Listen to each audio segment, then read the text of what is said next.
मित्रांनो नमस्कार. मित्रांनो, जुलै महिन्यापासून सुरू झालेल्या लाडकी बहीण योजनेसाठी राज्यातून 2,53,00,000 अर्ज आले होते. त्यापैकी 2,47,00,000 अर्ज पात्र ठरले. 12,87,000 बहिणीचे बँक खाते आधार कार्डशी जोडले गेले नव्हते.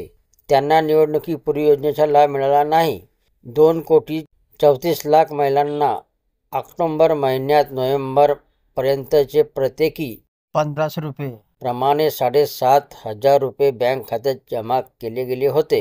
डिसेंबरचा लाभ देण्यासाठी 1,400 कोटी रुपयाची तरतूद केली.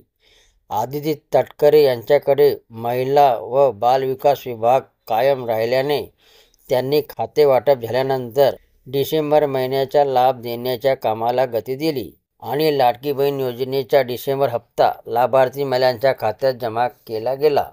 काही लाभार्थी महिलांना 6 महिन्याचे हप्ते एकत्र देण्यात आले, परंतु आता काही लाभार्थी महिला अपात्र ठरण्याची शक्यता आहे.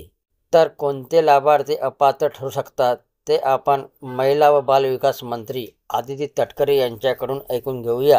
उत्पन्नामध्ये जर वाढ झालेली असेल, 2.5 लाखाच्या पलीकडे जर कुठल्या लाभार्थ्यांचं उत्पन्न गेलं असेल तर ते आता त्या योजनेसाठी लाभार्थी म्हणून पात्र नाही आहेत.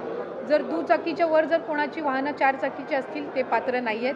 जर ते इंटरस्टेट जर मॅरेजेस झालेले असतील तर ते आता त्याच्यासाठी पात्र नाही आहेत. सरकारी नोकरी लागली असेल तर ते पात्र नाही आहेत.